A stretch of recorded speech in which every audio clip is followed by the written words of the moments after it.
बिस्मिल्लाहिर्रहमानिर्रहीम। पाकिस्तान में जो सेक्टर बड़ी तेज़ी से तरक्की कर रहे हैं उनमें अल्हम्दुलिल्लाह हमारा बैंकिंग सेक्टर भी है।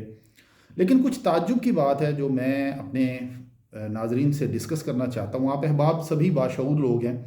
पाकिस्तान में इस वक्त काइबर कराची इंटरबैंक ऑफर्ड रेट जिस पे बैंक कर्ज़ की फरहमी के लिए एक रकम एक शरह सूद मुतय्यन करता है, वो कोई 22% के करीब है।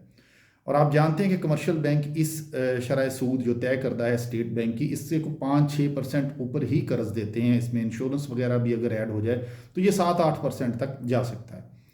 तो 29-30% पे कर्ज का कोई मुतमनी बज़ाहिर नज़र नहीं आता। पाकिस्तान में बड़ी इंडस्ट्री नहीं लग रही है, एग्रीकल्चर सेक्टर इतना महंगा कर्जा अफोर्ड नहीं करता। पाकिस्तान में हाउसिंग इतनी बड़ी इंडस्ट्री नहीं है इस वक्त कि वो इतने महंगे कर्जाजात ले सके। कार फाइनेंसिंग तकरीबन ख़त्म हो चुकी है।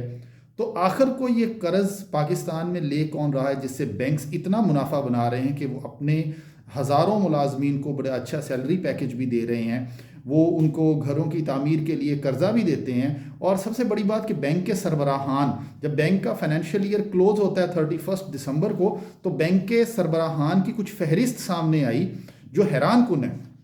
बैंक हमारे एमसीबी बैंक के शोएब मुमताज़ साहब 10 करोड़ रुपया उन्होंने साल की अपनी तनख्वाह ली है। हबीब मेट्रो के मोहसन अली साहब 15 करोड़ रुपया उन्होंने ली है। फैसल बैंक के यूसुफ हुसैन साहब कोई 16.5 करोड़ रुपया उन्होंने लिया।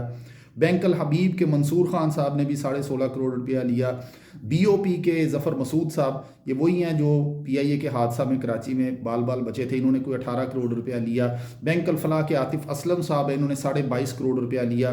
स्टैंडर्ड चार्टर्ड के रेहान शेख साहब हैं, इन्होंने 24 करोड़ रुपया लिया। हबीब बैंक के शहजाद साहब जो हैं इन्होंने 34 करोड़ रुपया लिया।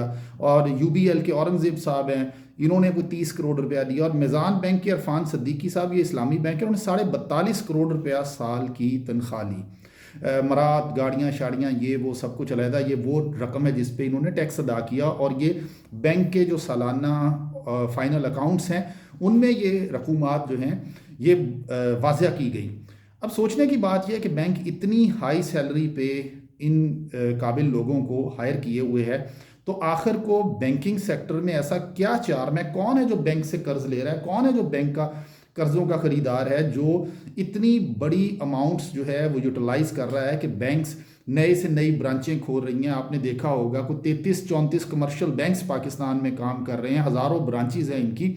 और इस वक्त ये सिर्फ डिपॉजिट्स ले रहे हैं। हमारा हर बिजनेसमैन जानता है, तकरीबन हर बैंक मैनेजर जो है उसको टारगेट्स दिए जाते हैं, वो अपने डिपॉजिट्स को इंक्रीज़ करने की कोशिश करता है। बहुत अच्छी बात है, लेकिन इतना बड़ा डिपॉजिट जो बैंक ले रहा है, आखिर बैंक इसको कहाँ पर इन्वेस्ट कर रहा है जो इतनी अमाउंट कमा रहा है, जो वो अपने खाता दरान को भी दे रहा है और स्पेशली उन अकाउंट्स होल्डर को जिन्होंने अपनी रकूमात बैंक में एक अच्छी खासी शरह मुनाफा पर फिक्स की हुई हैं। तो इसमें अर्ज़ यह है कि सबसे बड़ा ख़रीदार इन कर्ज़ों का हुकूमत पाकिस्तान है।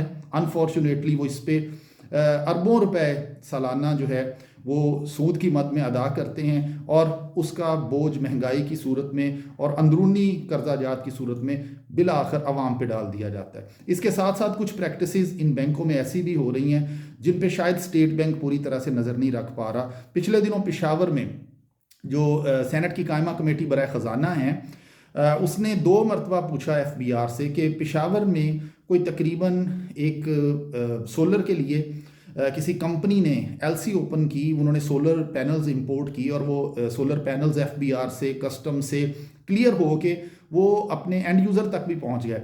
हैरत की बात यह है कि इस पूरी ट्रांजैक्शन में कोई 50 अरब रुपए पेशावर के बैंक्स में कैश जमा करवाया गया। अब हैरत की बात यह है कि 50 अरब की अमाउंट, कोई 10-20 लाख की अमाउंट तो शायद बैंक एलसी ओपन करने के लिए कैश में ले ले, लेकिन 50 अरब रुपए की अमाउंट बैंक कभी भी कैश में वसूल नहीं करता। लेकिन 2 बैंकों ने अपनी मुख्तलिफ ब्रांचेस से इस 50 अरब के कैश को कबूल किया।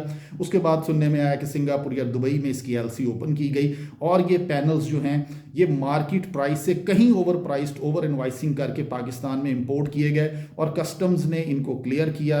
कस्टम्स एफबीआर के अंडर आता है और फिर ये पैनल्स जो हैं ये जो उसके एंड यूज़र तक भी गए और इसमें कितना धन सफ़ेद किया गया, कौन कौन से बैंक्स, कौन कौन से बैंक्स के एम्प्लॉयज़ और कौन कौन इन्वॉल्व था, वल्लाहु आलम। डॉलर के मुतल्लिक जो बार बार हम सुनने में आ रहा था कि डॉलर की स्मगलिंग बड़ी तेज़ी से हो रही है, यकीनन स्मगलिंग एक फैक्टर था, लेकिन स्मगलर्स भी कोई आजकल इतने बेवकूफ़ नहीं है कि वो अपनी जेबों में या ब्रीफ केस में डॉलर भर के पाकिस्तान से बाहर लेके जाएं। ये कोई बॉलीवुड फिल्म का सीन नहीं है। इसमें डेफिनेटली कुछ ऐसे इदारे, कुछ ऐसे बैंकिंग चैनल्स इन्वॉल्व हैं जो ये सरगर्मियाँ उनके लिए कर रहे हैं और जो इसमें उनके मुआवनों मददगार हैं। यकीनन बैंकिंग सेक्टर को फ्लोरिश करना चाहिए, लेकिन बैंकिंग सेक्टर को अपने एंड यूज़र को, अपने क्लाइंट को मुनासिब शरह सूद पर कर्ज देकर और इकॉनमी की ग्रोथ में हिस्सेदार बन के और इस मुल्क की मुआशी तरक्की के पहिए की रफ्तार को तेज़ करके हिस्सेदार बनना चाहिए।